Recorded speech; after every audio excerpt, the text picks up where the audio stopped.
تو ناظرین، جہاں پر ہم نے کل کی ویڈیو چھوڑی تھی آج وہیں سے اس کا آغاز کرتے ہیں۔ تو آپ سے گزارش ہے کہ اگر آپ نے کل کی ویڈیو نہیں دیکھی تو سب سے پہلے وہ دیکھ لیجئے، اور آپ سے گزارش ہے کہ اس ویڈیو کو بھی مکمل اینڈ تک لازمی دیکھیے۔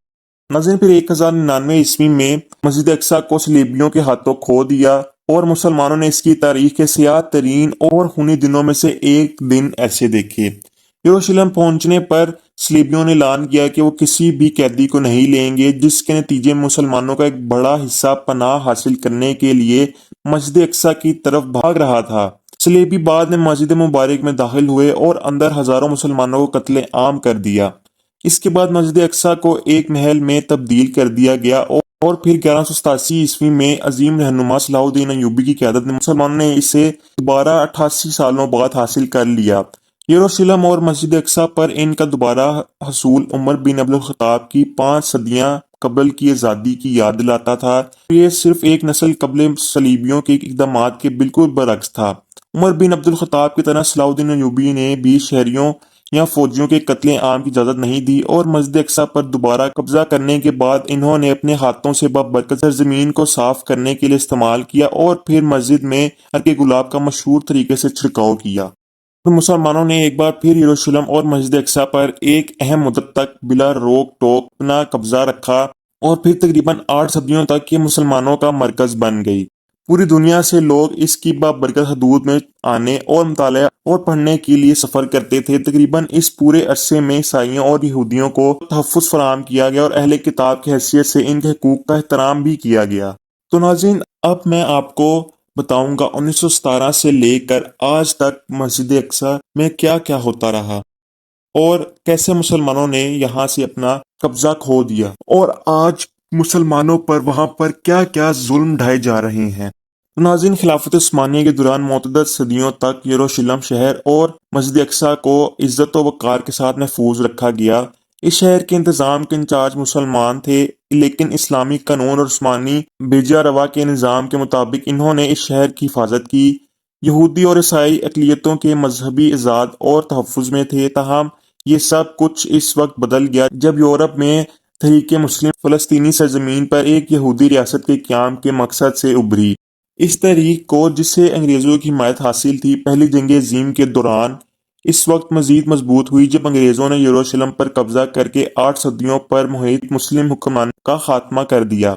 1917 میں فلسطین پہنچنے پر انہیں ایک ایسی سرزمین ملی جس کی آبادی 90% تھی، اور یہاں پر 56,000 سے کم یہودی آباد تھے۔ انگریزوں نے اس عرصے میں مسلمانوں کو مسجد الحرام پر کنٹرول کی اجازت دی، لیکن پھر یروشلم پر برطانوی قبضے کے 5 سال بعد مسجد اقصی میں 20ویں صدی کا پہلا بحالی کا کام ہوا، اور چند سال بعد 1924 میں ٹرانس اردن نے مسجد اقصی کی نگہبانی سنبھالی، اور 1947 میں برطانیہ کی طرف سے فلسطین کا مسئلہ اقوام متحدہ کے پاس جانے سے پہلے یہودیوں کے پاس فلسطین کی کل اراضی کا 6% سے بھی کم حصہ تھا۔ اسی وجہ سے جب اقوام متحدہ کی جنرل اسمبلی نے تجویز کی کہ یہ ایک یہودی ریاست ہے جو کہ فلسطینی اراضی کے 54% حصے پر مشتمل ہوگی، مقامی فلسطینیوں نے اس تجویز کو مسترد کر دیا۔ لیکن پھر 1948 میں صہیونیوں کی طرف سے ایک جنگ اور بے شمار قتل عام اور مظالم ڈھائے گئے، جس کے بعد یہودیوں نے فلسطینی سرزمین کے 78% پر اسرائیل قائم کیا، اور تقریباً 85% یروشلم پر قبضہ کر لیا، اور عرب لشکر نے مغربی کنارے کا کنٹرول سنبھال لیا، بشمول یروشلم کے مشرقی حصے کا 11% حصہ جو پرانے شہر اور مسجد اقصی کو گھیرے ہوئے تھا۔ پھر 1967 میں مزید جنگ کے بعد اسرائیل نے مشرقی یروشلم پر غیر قانونی طور پر قبضہ کر لیا، اور یروشلم کو اسرائیل کا حصہ بنانے کا دعویٰ کیا، اور اب بھی بین الاقوامی برادری کی طرف سے اس کی مخالفت کی جاتی ہے، اور اسے غیر تسلیم شدہ کہا جاتا ہے۔ یروشلم پر قبضے اور اس کے بعد ہونے والے مظاہروں کے بعد یہودی حکام نے فوری طور پر مسجد اقصی کو دوبارہ مسلمانوں کے قبضے میں دے دیا، لیکن اہم اسرائیلی شخصیات کی طرف سے مسجد اقصی میں یہودیوں کی نماز قائم کرنے کی کوششوں اور اس کے بعد ہونے والے مظاہروں کے بعد مسجد اقصی میں یہودیوں کی نماز پر پابندی کا قانون منظور کر دیا گیا۔ اس فیصلے کا مطلب یہ بھی تھا کہ یہودی اور غیر ملکی سیاح صرف مغرب کے دروازے سے ہی مسجد اقصی میں داخل ہو سکتے ہیں۔ تاہم 1967 کے بعد سے بہت سے اسرائیلی حکام نے یہودیوں کو مسجد اقصی کی جگہ پر عبادت کرنے کی اجازت دینے کے احکام منظور کیے، اور بہت سی تنظیمیں اسرائیلی حکام سے مسجد اقصی کی مقدس سرزمین پر یہودیوں کی عبادت گاہ کی تعمیر نو کا عمل شروع کرنے کے لیے لگ گئیں، اور پھر 1959 میں ایک صہیونی انتہا پسند کی طرف سے لگائی گئی آگ نے صلاح الدین ایوبی کے نصب کردہ ممبر کو تباہ کر دیا۔ اور ناظرین، میں آپ کو یہ بتاتا چلوں کہ اس ممبر کو دنیا کا سب سے خوبصورت ممبر کہا جاتا تھا،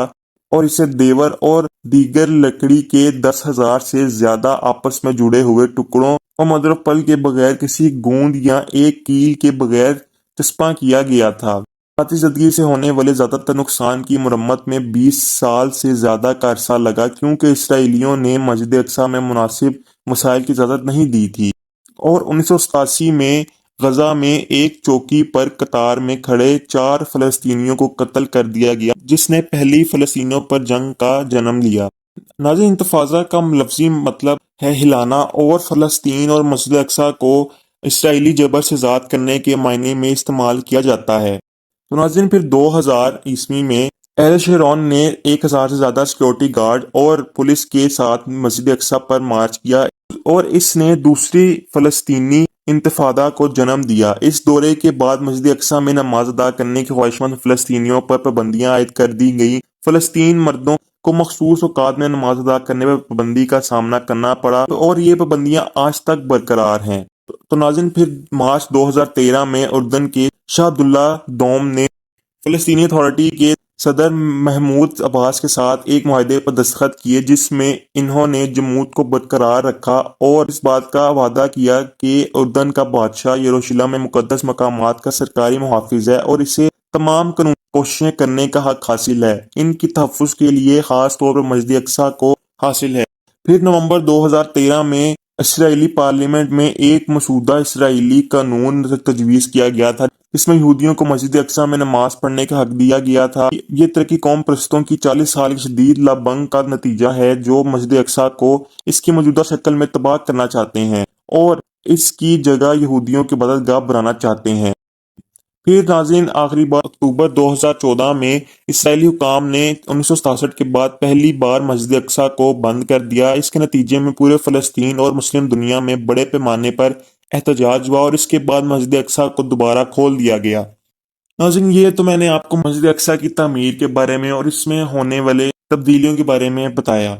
اور آج کے حالات کا خلاصہ کرتے ہوئے میں آپ سب کو یہی کہوں گا کہ اسرائیل نے منظم طریقے سے زیادہ تر فلسطینیوں کو مسجد اقصی تک رسائی سے انکار کیا، پھر مسجد اقصی کے نیچے کھدائی کے کاموں کی اجازت دی تاکہ اس سے مسجد اقصی کی بنیادوں کو نقصان پہنچے، اور یہودیوں کو مسجد اقصی میں داخل ہونے کی اجازت دی۔ اس کے علاوہ سپریم مسلم کونسل کی طرف سے متعدد اپیلوں کے باوجود اسرائیل مسجد اقصی پر مستقل طور پر حفاظتی دستے برقرار رکھے ہوئے ہے، اور پھر بھی مسجد اقصی کو نقصان پہنچانے والے صہیونی انتہا پسندوں کو روکنے میں ناکام ہے۔ تو ناظرین، دلچسپ بات تو یہ ہے کہ اقوام متحدہ کی سلامتی کونسل نے اسرائیل کے پرانے یروشلم کے الحاق کی مذمت میں 20 سے زیادہ قراردادیں منظور کی ہیں، اور اسرائیل اپنی تاریخ اور اقوام متحدہ کی طرف سے سب سے زیادہ مذمت کرنے والا ملک بھی رہا ہے۔